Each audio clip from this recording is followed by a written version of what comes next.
Hello, my name is Meerah, and I'm a Lorekeeper in one of Yogg-Sothoth's libraries, and today I wanted to talk about the Great Race of Yith from the Lovecraft Mythos. The Great Race of Yith, or the Yithians, first appear in H.P. Lovecraft's A Shadow Out of Time, which was written in 1934 and published in 1936. From what we know, they come from the planet Yith, though what their physical appearance was like during this time, we do not know. It is believed that they actually have no real physical form, since they can take up residence in whatever body they desire. Great Race's members were immense rugose cones 10 feet high, and with head and other organs attached to foot-thick, distensible limbs spreading from the apexes. They spoke by the clicking and scraping of huge paws or claws attached to the end of two of their four limbs, and walked by the expansion and contraction of a viscous layer attached to their vast 10-foot bases. Technically, the Yithians are not native to the planet of Yith. However, they seem to have destroyed all records and archives of their history prior to migrating there. They began migrating to Earth and mind-swapping and inhabiting an indigenous cone-shaped species around 200 million years ago. The reason for this mass exodus is thought to be related to a wormhole experiment gone horribly wrong, or an attack on Yith by the flying polyps from the second world of their solar system, which then forced the Yithians to flee. Knowing what we know about the Yithians and their insatiable curiosity and habitual hoarding of knowledge, I would think that the former is probably more likely the case than the latter.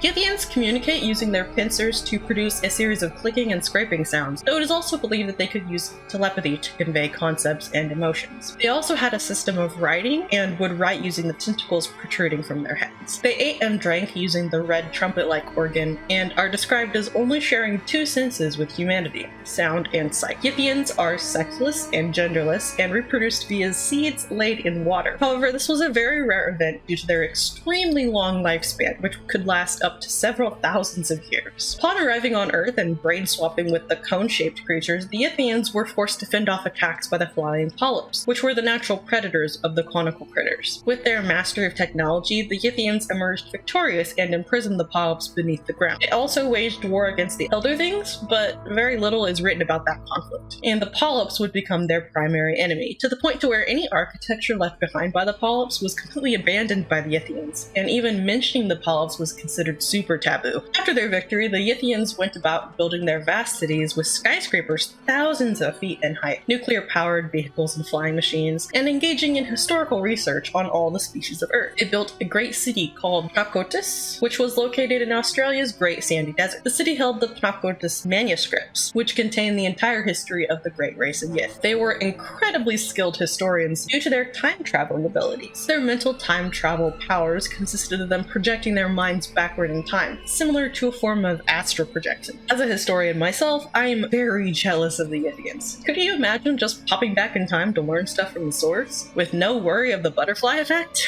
They use a different time-traveling technique to journey into the future. The Yithian would send their mind into the future and select a body from that time period to inhabit, usually a scholarly type, and would swap minds with them, sending the mind of that individual back in time into the Yithian's previous body. This exchange would usually last about 5 years, during which time the Yithian would learn everything it could about the culture and time period of its new body, while the host's mind resided in the Yithian's previous body and would be interrogated and asked to chronicle everything they could about the culture and time from whence they came. If that host mind was cooperative, they were treated with kindness and respect, and even allowed to go on excursions outside of the cities, consult the libraries of the Great Race, and speak with other visitors from different worlds and times. After the Yithian was done with their research, they would construct a device that would send its mind back to its original body, while the host mind would be hypnotized to forget the experience, and would be sent back to its original time and body. Great Race also formed a cult called the Motion, which is a group that helped the Great Race visitors with assimilating into the new period, and silencing any formerly possessed minds who maybe remember too much of their time during captivity, as the hypnosis was flawed, and occasionally some of the host minds would retain memories of the Great Race. This wasn't a big deal, however, and was seen more of an annoyance by the Yithians. While death was extremely uncommon among the Yithians, when such an event did occur, they were interred ceremonially by their fellow Yithians. If a Yithian could not return to its original body before death, the minds of the Yithian and the alien host would remain swapped, and the swapped mind within the Yithian's body would be treated with with kindness and almost as an equal. One can assume that they were adopted into the Yithian society to a degree. Around 50 million years ago, the flying polyps that were imprisoned by the Great Race would rise up and overthrow their captors. However, the Yithians had foreseen this doom and would send the minds of their brightest scientists off into the distant future to ensure the survival of their race. These survivors would spend time on Jupiter, a dark star near Taurus, and eventually would travel back to Earth again and inhabit the bodies of a Coleopteros or beetle-like hive mind species 50 million years into the future. And that's it! Just a very brief rundown of the great race of Yith. I find them incredibly fascinating. Neato, brain-swapping historian aliens. What's not to love? Anyway, thank you so much for watching, and I hope to see you next time here in the library.